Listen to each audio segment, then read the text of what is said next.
Hello friends, आज हम विधि के शासन पर चर्चा करेंगे। विधि का शासन जो कि ब्रिटिश संविधान की एक महत्वपूर्ण विशेषता है और ये महत्वपूर्ण विशेषता होने के कारण इसने राजनीतिक दर्शन के क्षेत्र में ब्रिटिश संविधान को एक विशेष दर्जा दिलाने का प्रयास किया है। विशेष दर्जा दिलाने का मतलब है कि ये इसकी एक पहचान बनाता है राजनीतिक दर्शन के क्षेत्र में विधि का शासन। तो क्या है ये विधि का शासन? इसका तात्पर्य जानना जरूरी है। इसका अर्थ, विधि के शासन का मतलब है कि यहाँ पर किसी भी व्यक्ति की अपनी कोई भी मनमानी नहीं चलेगी। जो भी कार्य होगा वो विधि के शासन के तहत किया जाएगा। कोई भी व्यक्ति या संस्था यहाँ पर सर्वोपरि नहीं है। सर्वोपरि क्या है? विधि का शासन। अर्थात राज्य में उच्च स्तर पर बैठा कोई व्यक्ति या निम्न स्तर का कोई भी एक साधारण व्यक्ति या कर्मचारी, वो विधि के शासन के समक्ष एक ही समान दृष्टि से देखा जाएगा।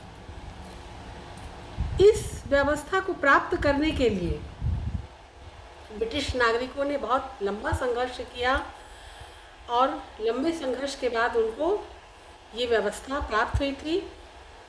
तो वो ये चाहते थे कि ब्रिटिश नागरिक जो थे वो ये चाहते थे कि विधि ही सर्वोच्च रहे, मुख्य बात। और दूसरी बात वो ये चाहते थे कि प्रत्येक व्यक्ति जो है राज्य का, वो कानून के अधीन रहे।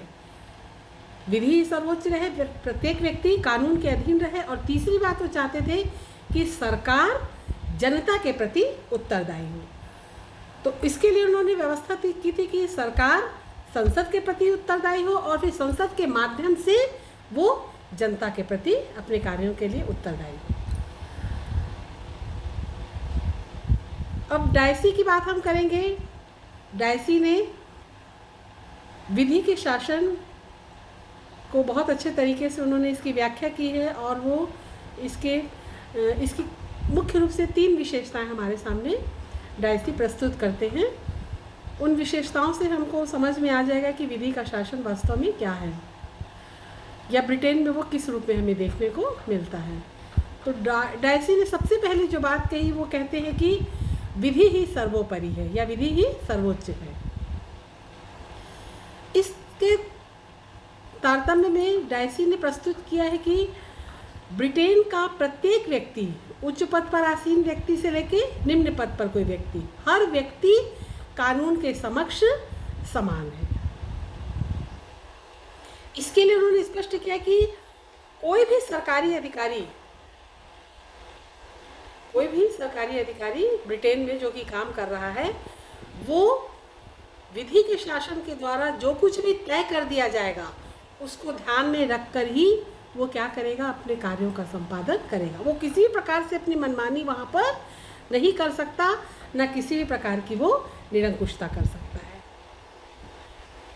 तो इससे ये तय हो जाता है कि विधि के शासन के द्वारा वहाँ पे सरकारी अधिकारियों को जो भी कार्य सौंपा जाता है, जो भी अधिकार दिए जाते हैं, वो अपनी सीमा रेखा में रहकर क्या करेंगे? अपने अधिकारों का प्रयोग करेंगे। वो उससे बाहर नहीं आ सकते, क्योंकि कानून के तहत उनके लिए कुछ शर्तें जो हैं या कुछ नियम या कुछ कानून जो है वो तय कर दिए जाते हैं।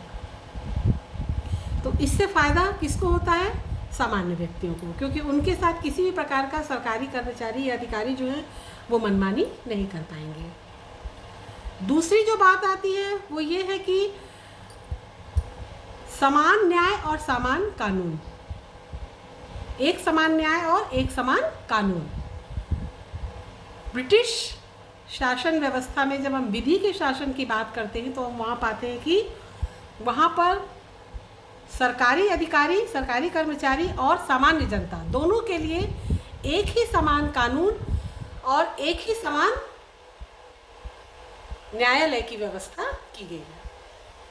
माने उनसे अगर दोनों से, सरकारी कोई अधिकारी है या कोई सामान्य व्यक्ति है, दोनों से अगर किसी प्रकार का कोई अपराध होता है तो एक ही प्रकार का न्यायालय है अलग अलग न्यायालय अधिकारियों और सामान्य व्यक्ति के लिए नहीं बने, एक ही है।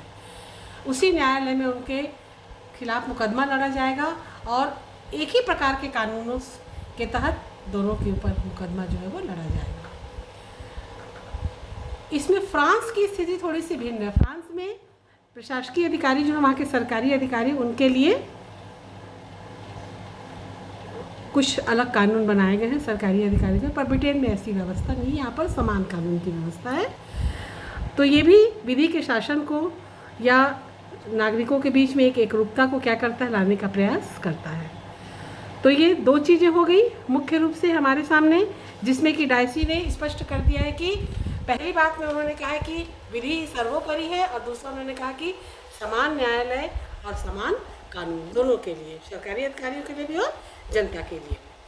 तीसरी बात आती है कि विधि का शासन क्या करता है, नागरिकों के अधिकारों की रक्षा करता है। कैसे करता है नागरिकों के अधिकारों की रक्षा? तो इसके लिए हम देखेंगे कि विधि का शासन ये तय करता है कि जो भी सरकारी अधिकारी किसी भी क्षेत्र में वो काम कर रहे हैं, उनके काम को करने के लिए उनकी एक सीमा रेखा बनाई जाएगी और वो अपने उस दायरे में रहकर, अपने अधिकार क्षेत्र के अंदर रहकर ही क्या करेंगे, अपने कार्यों को पूरा करेंगे। इससे वो सामान्य जनता के अधिकारों का किसी भी प्रकार से, कहना चाहिए, उनसे छेड़खानी नहीं कर पाएंगे, उनसे उनका हनन नहीं कर पाएंगे। तो इससे हम क्या कर पाएंगे, सामान्य जो व्यक्ति हैं उनकी स्वतंत्रता और उनके अधिकारों की रक्षा कर सकते हैं। और सरकारी कर्मचारी या सरकारी जो अधिकारी हैं वो अपनी निरंकुशता और मनमानी को हमारे सामने नहीं रख पाएंगे। तो ये तीन मुख्य बातें हमारे सामने डायसी ने बताई हैं। विधि की सर्वोच्चता पहली थी, जिसमें कि कानून ही, विधि ही सर्वोपरि है, कोई व्यक्ति, समूह या संस्था सर्वोपरि नहीं है। दूसरी बात उन्होंने बताई कि समान न्यायालय और समान कानून हर व्यक्ति के लिए, चाहे वो सरकारी अधिकारी हो या उच्च पद पर बैठा कोई व्यक्ति हो या राज्य का कोई सामान्य नागरिक हो, सामान्य व्यक्ति हो, सबके लिए एक समान कानून है, एक समान न्यायालय है। पृथक पृथक इनके लिए न्यायालय या पृथक कानूनों की इनके लिए व्यवस्था नहीं की गई है। समान अपराध करने पर उनको उसी न्यायालय में उनको क्या किया जाएगा, उन्हीं कानूनों के तहत उनके विरुद्ध विचार किया जाएगा। और जो तीसरी बात उन्होंने कही वो है अधिकारों की रक्षा की, स्वतंत्रता की रक्षा की, नागरिकों के अधिकारों और स्वतंत्रता की रक्षा की। तो नागरिकों के अधिकारों और स्वतंत्रता की रक्षा के लिए विधि के शासन के तहत जो भी सरकारी अधिकारी हैं उनको, उनके लिए कोई एक बाउंडेशन रखा गया है, एक सीमा रेखा तय कर दी गई है कि वो अपने अधिकारों का प्रयोग, विधि के शासन के तहत ही उनको अधिकार दिए गए हैं, वो जो अधिकार उनको विधि के शासन के तहत दिए गए हैं उस अधिकार को वो प्रयोग उसी सीमा तक करेंगे जिस सीमा तक की उनको वो अधिकार विधि के शासन के द्वारा दिए हैं। उसके बाहर जाकर या उससे आगे जाकर वो अपनी शक्तियों का उपभोग नहीं करेंगे। तो इससे वहाँ पर जनता के अधिकारों की और स्वतंत्रता की हम रक्षा कर सकेंगे। तो ये थे डायसी के तीनों विचार, 3 बिंदु।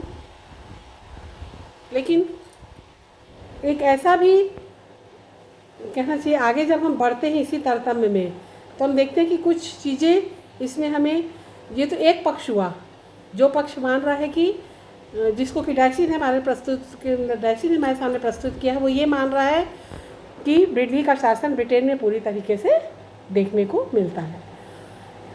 लेकिन एक ऐसा भी पक्ष है जो ये मान रहा है कि ऐसे भी बिंदु हैं जो मानते हैं कि इसकी कुछ सीमाएं भी हैं। और वो कौन कौन से बिंदु हैं जो कि ये हमारे सामने स्पष्ट करते हैं कि वहाँ पर विधि का शासन पूर्ण रूप से हमें देखने को नहीं मिलता।